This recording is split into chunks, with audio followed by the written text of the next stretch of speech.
Movie की शुरुआत में हमें द कंजरिंग 2 मूवी की एक झलक दिखाई जाती है। उसके बाद रोमानिया के सेंट काटा की एबी में दिखाते हैं। वहाँ पर एक चर्च में दो नन होती हैं जो कि किसी दरवाजे के पास जाती हैं जिस पर लिखा होता है फेनेटिक ड्यू। इसका मतलब है गॉड का साथ यहीं तक। उनमें से एक नन उस गेट को खोलती है और अंदर जाती है। दूसरी नन बाहर ही रहकर प्रेयर करती है। फिर उस नन को दिखाया जाता है जो कि अंदर जाती है। वो जख्मी होती है और बाहर खड़ी नन को एक चाबी देती है और उससे कहती है कि इस शैतान को बाहर निकालने के लिए एक शरीर चाहिए और अब ये तुम्हारे पीछे आएगा। तुम इसके हाथ मत आना, तुम्हें पता है तुम्हें क्या करना है। उसके बाद उस नन को कोई अंदर खींच लेता है और बाहर खड़ी नन चाबी उठाकर वहाँ से भाग जाती है और वहाँ से निकलकर सुसाइड कर लेती है। अगली सुबह एक आदमी वहाँ आता है। ये अक्सर यहाँ सामान डिलीवर करने आता है। उसे नन की डेड बॉडी मिलती है। फिर वेटिकन सिटी में दिखाते हैं। वहाँ पर चर्च के कुछ लोग होते हैं और वो फादर जिनका नाम फादर बर्क है उन्हें एक लड़की के साथ जिसका नाम आयरीन है वो भी नन बनना चाहती है पर उसने अभी तक शपथ नहीं ली है। उन दोनों को सेंट काटा के एबी में भेजते हैं उस नन की मौत की जांच करने के लिए।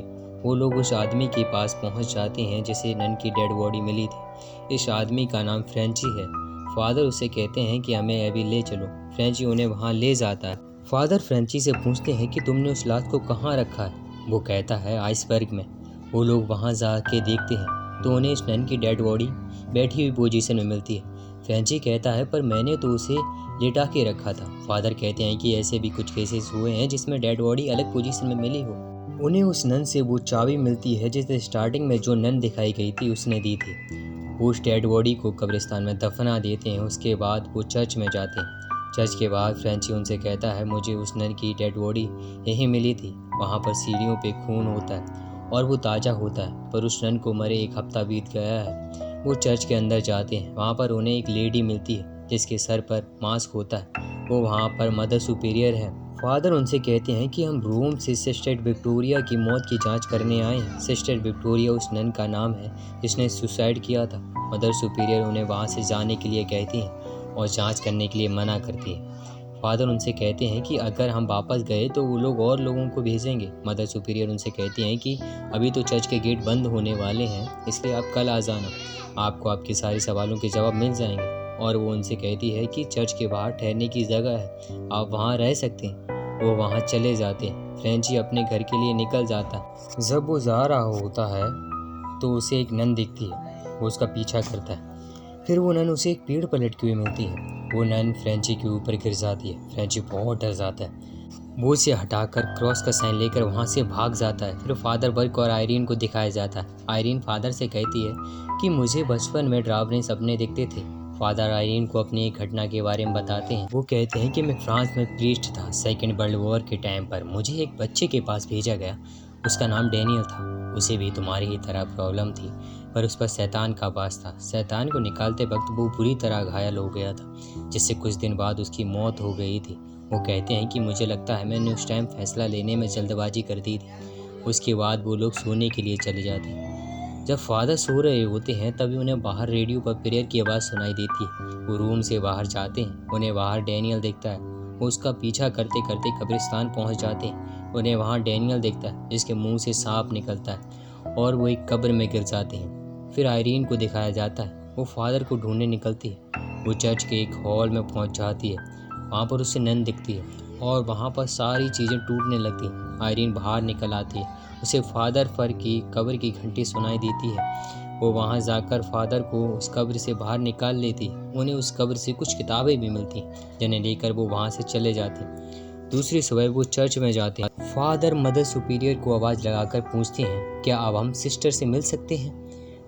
एक गेट खुलता है वहाँ पर जो कि ऊपर की तरफ खुलता है। फादर आयरीन को अंदर भेज देते हैं। वो अंदर नहीं जाते क्योंकि अंदर सिर्फ नन से ही अलाउ होती है। और वो आयरीन को चाबी भी देते हैं जो उन्हें सिस्टर विक्टोरिया से मिली थी जिसने सुसाइड किया था। आयरीन प्रार्थना घर में पहुंच जाती है। वहाँ पर एक नन प्रेयर कर रही होती है। आयरीन उसे आवाज़ लगाती है पर वो नन उसकी बात का जवाब नहीं देती। आयरीन जैसे ही उसे छूने जाती है वहाँ पर एक दूसरी नन आ जाती है। वो आयरीन से कहती है कि ये प्रार्थना 24 घंटे चलती है जिसे हम रोक नहीं सकते और इस नन का नाम सिस्टर वाना होता है। वो आयरीन को अपने साथ ले जाती है। वो एक रूम में आयरीन को ले जाती है। वहाँ पर आयरीन सिस्टर ओआना से एबी के इतिहास के बारे में पूछती है। ओआना उसे बता ही रही होती है तभी वहाँ पर एक नन आ जाती है और वो ओआना से कहती है कि आपका प्रार्थना करने का टाइम हो गया है। वो आयरीन से कहती है कि तुमने अभी तक शपथ नहीं ली है, इसलिए तुम्हें यहाँ से जाना होगा। तभी सिस्टर ओआना कहती है गेट्स बंद हो चुके हैं और वो सुबह ही खुलेंगे, इसलिए ये यहाँ से नहीं जा सकती।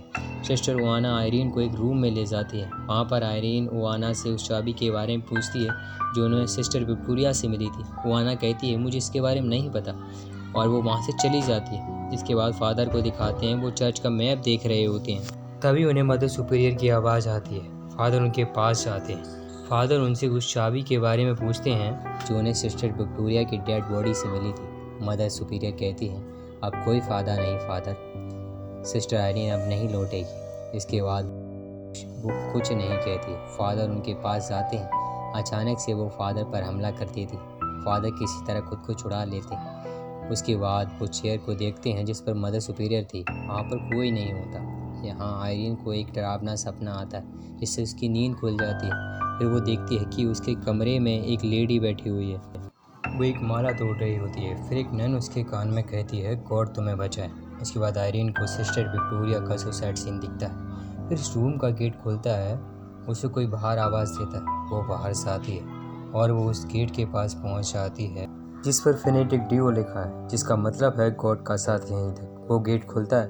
वहाँ पर एक नन होती है और वो अपनी शक्तियों से आयरीन को अपनी तरफ खींच रही होती है। आयरीन किसी तरह खुद को बचाकर वहाँ से निकल आती है। फिर कोई पीछे से उसका मुंह बंद कर लेता है। आयरीन बहुत डर जाती है पर वो सिस्टर ओआना होती है जो आयरीन से कहती है शैतान और ताकतवर हो गया, तुम प्रार्थना घर में जाओ, अब प्रार्थना ही हमें बचा सकती। आयरीन प्रार्थना घर में पहुंच जाती है। वहाँ पर एक नन ही प्रार्थना कर रही होती है। वहाँ पर एक डेड बॉडी रखी होती है। जब आयरीन उसे देखती है तो वो सिस्टर ओआना की डेड बॉडी होती है। यहाँ पर फादर को दिखाया जाता है जिन्हें डैनियल दिखता है और वो उन पर हमला कर देता है।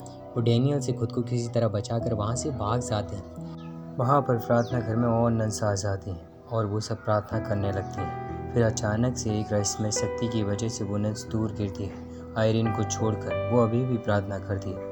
वहीं फादर को दिखाया जाता है जिनके ऊपर एक शैतान हमला कर देता है और फ्रेंची आकर उन्हें बचा लेता है। फिर वो लोग आयरीन को ढूंढने निकल जाते हैं। यहाँ पर आयरीन की पीठ के ऊपर वो रहस्यमय शक्ति एक स्टार का निशान बना देती है। तभी वहाँ पर फादर और फ्रेंची पहुँच जाते हैं। आयरीन उन्हें बताती है कि हम सब प्रार्थना कर रहे हैं। फादर कहते हैं यहाँ तो कोई भी नहीं है। फिर यहाँ प्रार्थना कौन कर रहा है? दरअसल उस चर्च में कोई भी जिंदा नहीं होता। सिस्टर विक्टोरिया वो आखिरी नन थी जो यहाँ जिंदा थी। वो सब उनका भ्रम होता है और वो नन्स बस उनकी मदद करना चाहती हैं। फिर वो उस डेड बॉडी के पास जाते हैं पर उस सिस्टर ओआना की डेड बॉडी नहीं होती। वो किसी ओल्ड लेडी की होती है जो यहाँ पर नन थी।